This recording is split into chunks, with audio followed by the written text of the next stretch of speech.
You have ever wondered why we love to hate villains? What makes a character so complex that they steal the spotlight even when they're on the wrong side of the story? In the DC animated universe, figures like Joker and Lex Luthor are much more than mere antagonists. They are essential pieces in a psychological game that challenges both the heroes and the audience. But what truly makes them so memorable? That's what we're going to talk about today. First, we need to understand the impact of the DC animated universe, also known as DCAU. This series of animations, which includes classics like Batman, the animated series, and Justice League Unlimited, redefined how villains were presented in TV narratives. They weren't just evil for the sake of being evil. No, these characters had depth, real motivations, and often a charm that made us sympathize, even if only for a brief moment. Let's start with the Joker, the clown prince of crime. In the DCAU, the Joker, brilliantly voiced by Mark Hamill, is the embodiment of chaos. He has no final plan or grand objective. He exists to cause destruction and laugh at everything while doing so. But why does he resonate so much with the audience? It's his unpredictability. The Joker shows that true terror isn't what we can predict, but what arises when we least expect it. His relationship with Batman is also fascinating. He is, in a way, the distorted mirror of the hero. While Bruce Wayne seeks order and justice, the Joker finds joy in disorder and anarchy. Now, shifting to Lex Luthor, we have a completely different villain. He isn't insane like the Joker, but is meticulously calculating.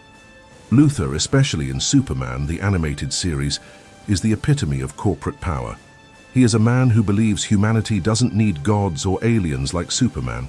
Instead, he sees himself as the answer. Lex Luthor represents the arrogance of the human intellect taken to the extreme. He genuinely believes he's right, that Superman is a threat, and that makes him even more dangerous. But we can't forget other memorable villains from the DCAU, like Darkseid, the intergalactic dictator who brings an almost divine and menacing presence. His quest for the anti-life equation is a terrifying metaphor for total control and submission. Or Harley Quinn, who started as a mere henchwoman of the Joker in Batman the animated series, but evolved into one of the most complex and captivating characters in the DC universe. Her story of abuse, redemption, and search for her own identity resonated with thousands of fans worldwide. Each of these villains isn't just a threat to the heroes. They are moral and philosophical challenges. They force us to question our own concepts of right and wrong, justice and revenge. For example, in Justice League Unlimited, we see Lex Luthor not just as a villain, but as someone willing to sacrifice himself to defeat a greater threat, Brainiac. This moment of moral ambiguity is what makes the DCAU so fascinating. The visual design and writing choices are also essential parts of the success of these villains. DC animations didn't underestimate their audience, including children.